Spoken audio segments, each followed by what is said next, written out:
Don't forget to like, subscribe and share the videos. அனைவருக்கும் வணக்கம். இந்த வீடியோல நம்ம என்ன பார்க்க போறோம்னா டிஎன்பிஎஸ்சி குரூப் 1 குரூப் 2 தேவையான ஒரு கரண்ட் அஃபேர் டாபிக் எடுத்து டிஸ்கஸ் பண்ண போறோம். ஓகேவா? சோ என்ன டாபிக் சொல்லி பார்க்கறப்ப சொத்து மறுசீரமைப்பு நிறுவனங்கள் அப்படின்னு சொல்றாங்க. ஓகேவா?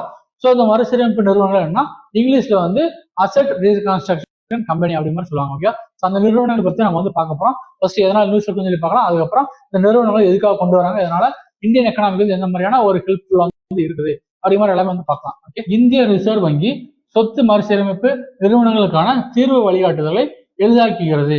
1 கோடி அல்லது அதற்கும் குறைவான மொத்த மதிப்புடைய கடன் வாங்குபவர்களின் கணக்குகளை தீர்ப்பதற்கான முன்மொழிவுகளை ஆய்வு செய்ய ஒரு சுயாதீன ஆலோசனை குழு தேவைப்படும் அளவுகோல்களை திருத்தப்படவும் விதிமுறைகளை நீக்கியுள்ளது. ஓகேவா? சோ இந்த 1 கோடி அந்த கடன் வாங்கி இருக்கக்கூடிய நிறுவனங்கள் வந்து அவங்க வந்து கடன் வசூலிக்கான அந்த நெறிமுறைகள் எல்லாமே வந்து என்ன பண்ணிருக்காங்க, ரொம்ப எளிதாக்கி இருக்காங்க அப்படிங்கிற மாதிரி சொல்றாங்க. ஓகே? சோ அதனாலதான் வந்து இந்த அசெட் ரீகன்ஸ்ட்ரக்ஷன் கம்பெனினா என்ன அப்படிங்கிற மாதிரி பார்க்க போறோம். ஃபர்ஸ்ட் என்ன பாக்குறப்ப இந்த ARC. Okay? So asset reconstruction company, அதனால தமிழ்ல வந்து சொத்து மறுசீரமைப்பு நிறுவனங்கள் அப்படி மாதிரி சொல்லலாம். ஓகே? இது என்பது ஒரு சிறப்பு நிதி நிறுவனமாகும். இது ஒரு வங்கியின் மோசமான கடன்களை பரஸ்பரம் ஒப்புக்கொள்ளப்பட்ட மதிப்பில் வாங்குகிறது மற்றும் அந்த கடன்கள் அல்லது அதனுடைய தொடர்புடைய பத்திரங்களை தானே மீட்டெடுக்க முயற்சிக்கிறது. ஓகே? சோ இதுல வந்து என்ன சொல்றாங்கன்னு சொல்லி பாக்குறப்ப பேங்க்ஸ் இருக்கு பாத்தீங்களா, அந்த வங்கிகள் வந்து என்ன பண்ணுவாங்க, நிறைய பேருக்கு இல்லைன்னா ஒரு நிறுவனத்துக்கு வந்து என்ன கொடுப்பாங்கன்னா கடன் கொடுப்பாங்க. ஒரு 50 கோடியோ இல்லைன்னா 10 கோடியோ வந்து கொடுக்குறாங்க அப்படின்னா அந்த 10 கோடி என்ன பண்ணுவாங்கன்னா சில பேர் வந்து கொடுத்துருவாங்க, சில பேர் வந்து கொடுக்க முடியாம இல்லைன்னா இஎம்ஐ கட்ட முடியாம வட்டி எதுவும் கொடுக்காம அப்படியே வந்து நிலுவையில வந்து வச்சிருப்பாங்க. அந்த மாதிரி ஏதாச்சும் ஒரு நிலுவையில இருக்கக்கூடிய அந்த கடன் வந்து இருக்குது அப்படின்னா அது வந்து 90 நாளுக்கு அப்புறம் நான் பெர்ஃபார்மிங் அசெட் அப்படின்னு சொல்லுவாங்க. ஓகேவா? அந்த நிலைக்கு வந்து போனதுக்கு அப்புறம் என்ன பண்ணுவாங்கன்னா இதோட வரிச்சுமை வந்து அதிகமாகும். ஓகே? அந்த பேங்க் என்ன பண்ணும் அப்படின்னா அந்த லோனுக்கு அமௌண்ட்டுக்காக என்ன பண்ணா குறிப்பிட்ட தொகையை வந்து அவங்க என்ன பண்ணா எடுத்து வைக்கணும். ஓகே? சப்போஸ் அந்த வந்து டெபாசிட்டோட அமௌண்ட் என்ன பண்றாங்கன்னா லோனை வந்து கொடுக்குறாங்க. அந்த மாதிரி சப்போஸ் டெபாசிட் வந்து கேட்கறாங்க அப்படின்னா அந்த பிக்ஸ்ட் டெபாசிட் வந்து கேட்கறாங்க அப்படின்னா அவங்களுக்கு என்ன பண்ணா அந்த அமௌண்ட் வந்து எடுத்து கொடுக்கறதுக்காக குறிப்பிட்ட தொகையை வந்து எடுத்து வைக்கணும். ஓகே? இந்த மாதிரி பண்றதுனால அந்த பேங்க் வந்து மற்றவங்களுக்கு வந்து லோன் கொடுக்கறது வந்து ரொம்ப கஷ்டமா இருக்கு, இல்லைன்னா அதோட கேபிட்டல் வந்து ரொம்ப கம்மியாகுது அப்படிங்கிற மாதிரி சொல்லலாம். ஓகே? இந்த மாதிரியான ஒரு சில சிக்கல்களும் இருக்கிறதுனாலதான் இந்த அசெட் ரீகன்ஸ்ட்ரக்ஷன் கம்பெனி என்ன பண்ணுவாங்கன்னா அங்க பேங்க்ல இருக்கக்கூடிய அந்த சொத்து விவரங்கள் இருக்கு பார்த்தீங்களா, இல்லைன்னா அந்த கடன் விவரங்கள் அதெல்லாம் எடுத்துப்பாங்க. அந்த மாதிரி எடுத்து என்ன பண்ணாங்கன்னா வங்கிகள் இருந்து வாங்கியிருப்பாங்க. ஸோ ஃபார் அன் எக்ஸாம்பிள் வந்து 100 கோடி மதிப்புல வந்து அந்த வங்கிக்கு வந்து அந்த நிலுவை தொகை வந்து இருக்குது அப்படின்னா அதுல இருந்து ஒரு 50 கோடி என்ன பண்ணுவாங்கன்னா நாங்க வந்து வாங்கிக்கிறோம் அப்படி மாதிரி சொல்லுவாங்க. அதுல இருந்து ஒரு 10% 10 கோடி என்ன பண்ணுவாங்கன்னா ஒரு தொகையை வந்து கொடுத்துருவாங்க. மீதி 40 கோடி வந்து என்ன பண்ணுவாங்கன்னா அந்த செக்யூரிட்டியா வந்து கொடுத்துருப்பாங்க. ஓகே? ஸோ அந்த மாதிரி கொடுக்குறப்ப என்ன பண்ணாங்கன்னா பேங்குக்கு வந்து அந்த அமௌண்ட்டும் கிடைக்கும், அது சொல்ல செக்யூரிட்டி வந்து கிடைக்கும். அதனால பேங்குக்கு வந்து ரொம்ப கொஞ்சம் நிம்மதியா இருக்கும். ஓகே? ஸோ அந்த மாதிரியான ஒரு விஷயத்தை செய்யறதுதான் இந்த அசெட் ரீகன்ஸ்ட்ரக்ஷன் கம்பெனி. ஓகே? ஏலங்கள் அல்லது இருதரப்பு பேச்சுவார்த்தைகள் மூலம் வங்கிகள் மற்றும் நிதி நிறுவனங்களிடமிருந்து நிதி சொத்துக்களை பெறுவதன் மூலம் வங்கிகள் தங்கள் இருப்பு நிலைகளை குறிப்புகளை சுத்தம் செய்ய ஏஆர்சிகள் உதவுகின்றன. ஓகேவா?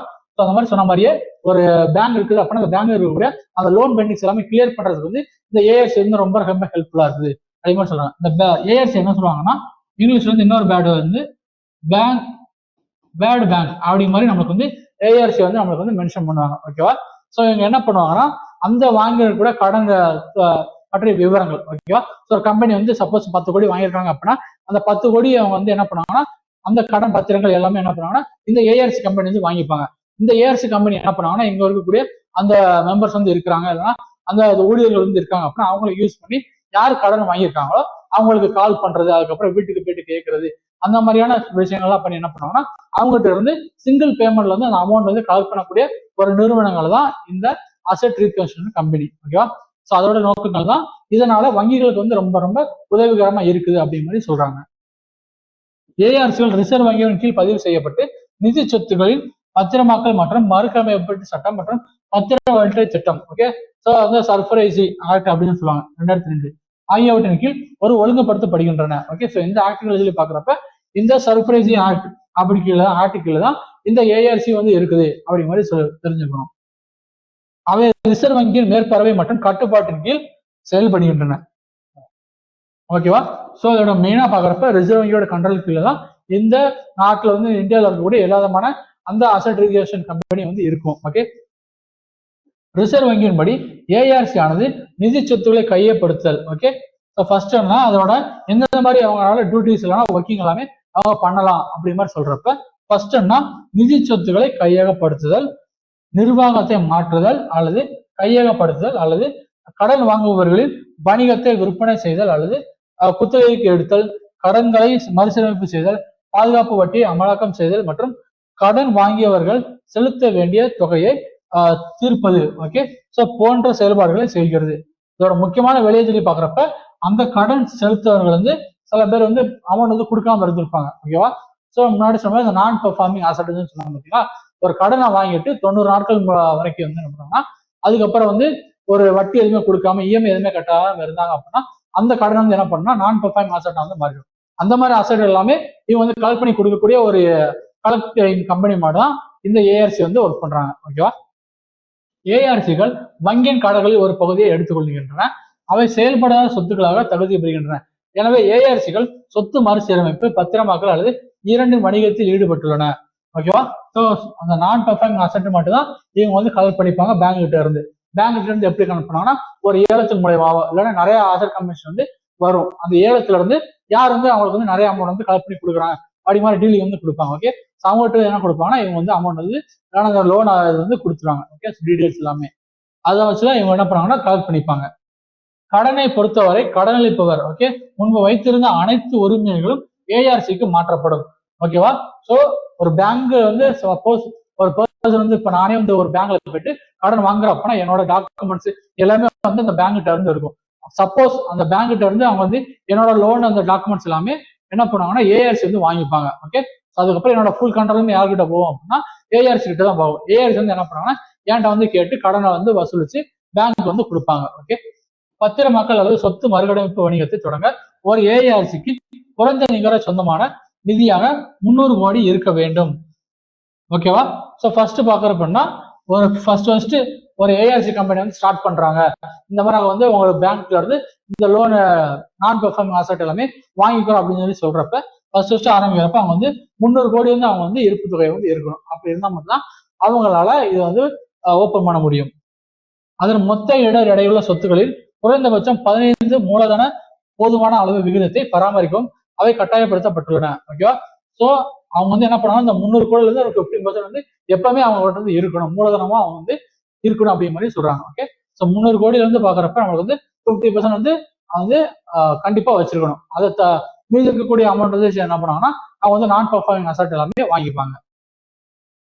திவால் ஆவதை குறைப்பதற்காக வங்கிகள் மற்றும் பிற நிதி நிறுவனங்கள் வைத்திருக்க வேண்டிய குறைந்தபட்ச மூலதனத்தை தீர்மானிக்க இடரடியுள்ள சொத்துக்கள் பயன்படுத்தப்படுகின்றன. ஓகே, ஸோ வந்து ரிஸ்கான இருக்கக்கூடிய அந்த அசட்ஸ். ஓகேவா, ஸோ அதை என்ன பண்ணுவாங்கன்னா அது வந்து கம்பெனி வந்து திவால் ஆகிறத தடுக்கிறதுக்காக தான் இந்த பர்டிகுலரான அசட் எல்லாமே வச்சிருக்காங்க. ஏஆர்சிக்கு அரசாங்கம் எந்த நேரடி பங்கு ஆதரவையும் வழங்காது என்றாலும் ஒழுங்குமுறை தேவைகளை பூர்த்தி செய்ய தேவைப்படும் இறையாண்மை உத்தரவாதத்தை அது வழங்கலாம். ஓகே, ஸோ ஏஆர்சி வந்து ஒரு அமௌண்ட் வந்து கலெக்ட் பண்ண போறாங்க அப்படின்னா அவங்களுக்கு வந்து டைரக்டா ஸ்டேட் கவர்மெண்டோ சென்ட்ரல் கவர்மெண்டோ ஒரு எந்த விதமான ஹெல்ப்புமே பண்ணாது. பட் அவங்க பண்ணக்கூடிய ஒரே ஒரு விஷயம் என்னன்னா அந்த ஏஆர்சியோட அந்த நடைமுறைகள் இல்லைன்னா அவங்களுக்கு தேவையான விதிமுறைகள் எல்லாமே மாற்றணும் அப்படின்னா அந்த மாதிரியான விதிமுறை மாற்றங்கள் மட்டும்தான் ரிசர்வ் பேங்க் வந்து பண்ணும். ஓகேவா, கவர்மெண்ட் வந்து பண்ணும். மற்றபடி நேரடியான ஒரு உதவி எதுவுமே வந்து அவங்க வந்து பண்ண மாட்டாங்க.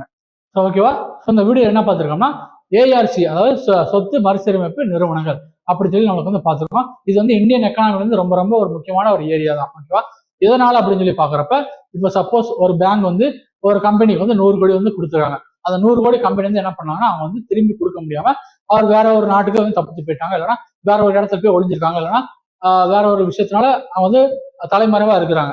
அந்த மாதிரி என்ன பண்ணாங்கன்னா அந்த 100 கோடி கடன் தொகையை வந்து என்ன பண்ணுவாங்க ஏஆர்சி வந்து வாங்கி அந்த பர்டிகுலர் பர்சன்ட் வந்து என்ன பண்ணுவாங்கன்னா கடனை கலெக்ட் பண்ணி கொடுப்பாங்க. இந்த மாதிரி பண்றதுனால என்ன பண்ணணும்னா சப்போஸ் ஒரு பேங்க் வந்து நிறைய என்பிஏ வந்து இருக்குது, நான் பெர்ஃபார்மிங் அசட் வந்து இருக்குது அப்படின்னா அவங்களால மற்ற ஒரு சிறு குழு வந்து வராங்க, இல்லைன்னா ஒரு எஜுகேஷன் வந்து கேட்கறாங்க அப்படின்னா அவங்களுக்கு வந்து கொடுக்க முடியாது. அந்த மாதிரி நெருக்கடி இருக்கிறதுனால அதெல்லாம் வந்து தவிர்க்கிறதுக்காக அந்த ஏஆர்சி வந்து ஹெல்ப் ஆகுது. ஓகேவா, அதனால இந்தியன் எக்கனாமி வந்து டெவலப் ஆகிறதுக்கு ஏஆர்சி வந்து ஒரு முக்கியமான பங்களிப்பு வந்து கொடுக்குறாங்க.